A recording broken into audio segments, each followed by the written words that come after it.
Leon and the Spitting Image, Chapter 18, entitled SPLAAAAT.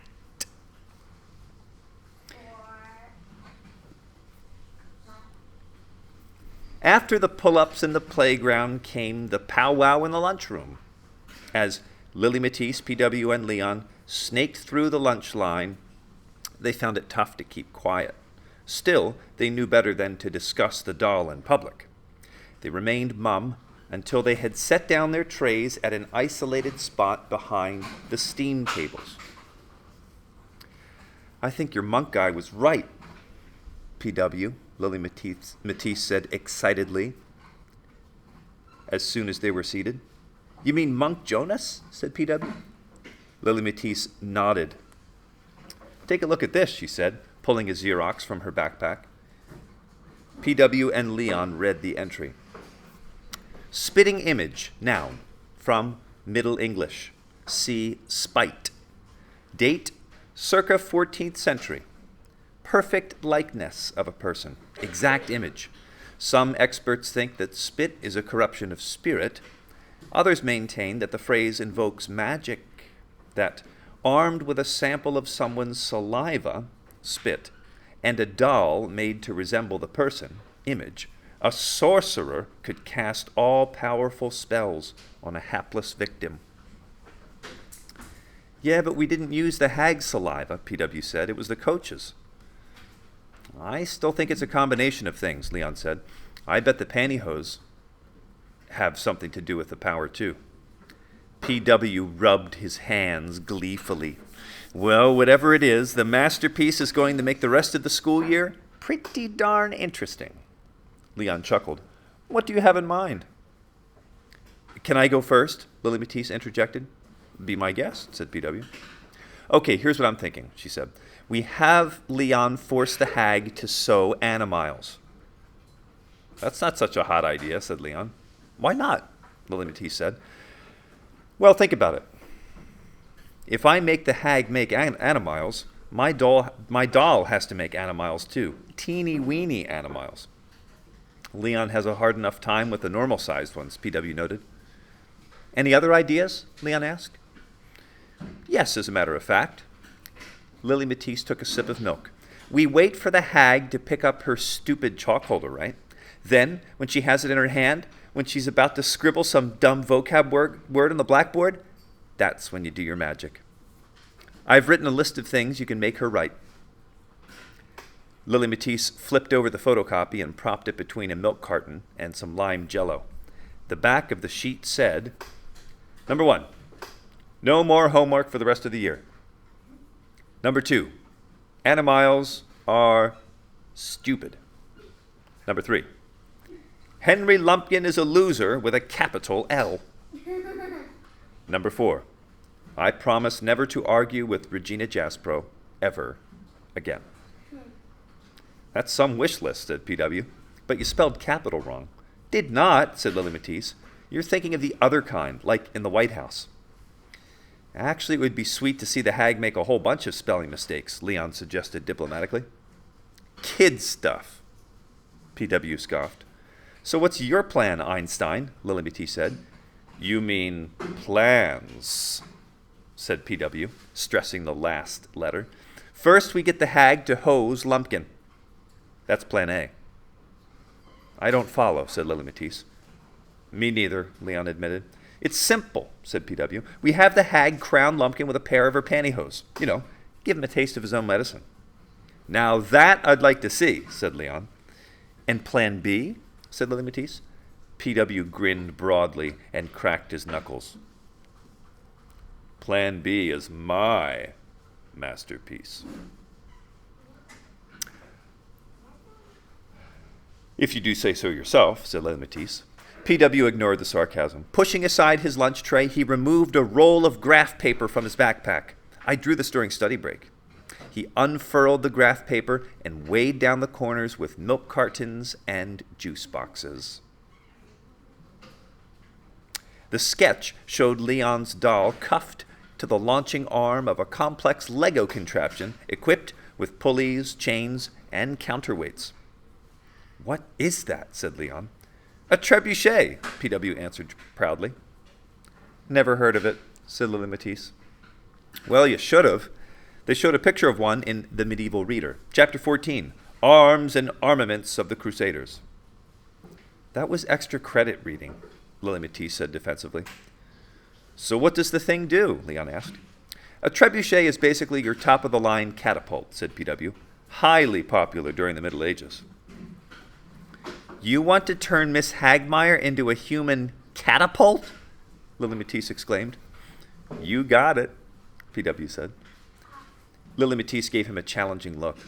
Why do you need a machine to have the hag launch stuff? Couldn't we just have her use her arm? That's not as cool, said PW.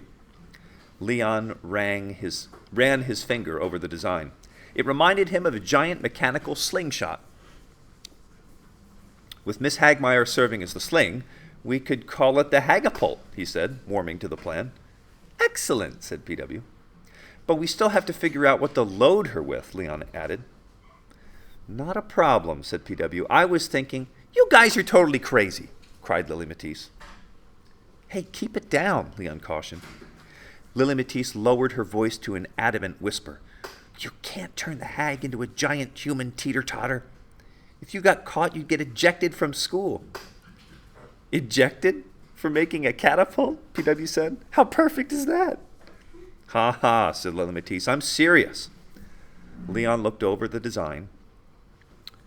Maybe Lily Matisse is right. I don't see how we could use the Hagapult without getting noticed. And it's not like I'm the teacher's pet. PW abruptly smacked the milk cartons off the corners of the sketch. The graph paper curled up on itself. Hey, don't take it personally, said Leon, surprised by his friend's cranky response. Hag at 11 o'clock, PW whispered urgently. As he shoved the plans back into his backpack, Lily Matisse quickly slipped her photocopy under a lunch tray. Leon dropped the pouch with the masterpiece into his lap. Miss Hagmeyer suddenly was looming over them like a giant siege weapon. You three are sounding awfully conspiratorial, she said. I couldn't quite make out what you were talking about from the teacher's table. What is it you are hatching? We were just discussing Leon's final project, PW said. Leon kicked him under the table. Miss Hagmeyer sucked her tooth.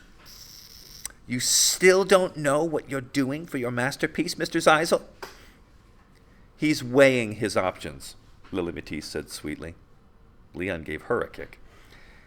Well, I wouldn't weigh them too much longer, Miss Hagmeyer said sternly, because I have options to weigh as well.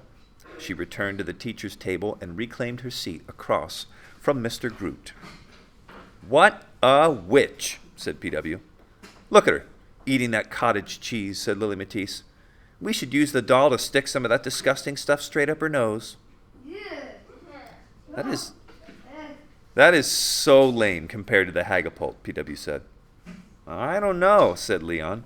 At least cottage cheese up the nose gets us instant results. Yeah, said Lily Matisse. Your thingy would take years to build. Not true, PW said. Besides, the beauty of the Hagapult is that it's a twofer. It gets the hag and its target. What target? Said Leon. What target do you think? Said PW. He scanned the lunchroom. Target sighted. Location 30 feet behind teacher's table. What do you think the target is, my friends?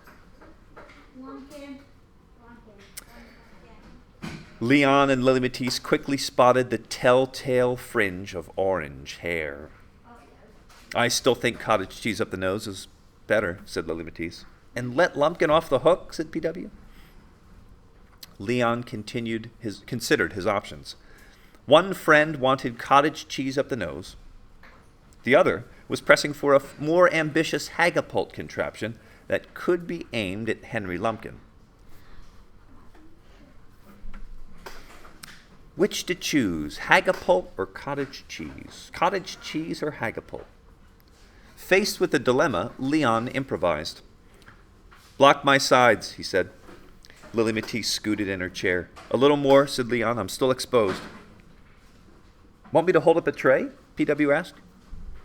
No, that'll attract attention. Leon removed the masterpiece from its pouch and nestled it in his lap, safely out of view. Miss Hagmaier was just bringing a spoonful of cottage cheese to her mouth when Leon started working the hands of his doll like the levers on a crane. "She's responding," Lily Matisse gasped. "You're in range," said PW. Leon did not speak. He was too busy pulling back and forth on the arms. He made Miss Hagmaier jiggle a spoonful of cottage cheese inches from her mouth and then had her daub the cottage cheese on the tip of her nose. Lily Matisse and PW began giggling uncontrollably. Their outburst distracted Leon, and he let go of the doll. Miss Hagmaier snapped out of her daze and promptly used a napkin to wipe off the cottage cheese. "That's it?" said PW disappointedly. "It will be if you guys keep laughing," Leon said. "I told you in the playground, I need quiet to concentrate." He repositioned his fingers around the head of the doll and revived his efforts. Now, each time Miss Hagmaier attempted to eat some cottage cheese, he pulled her mouth away. Instead of her hand, after a few such tests... Miss Hagmaier attempted to eat some cottage cheese. He pulled her mouth away instead of her hand. And after a few such tests, Leon was satisfied. He reconfigured his grip. Shifting his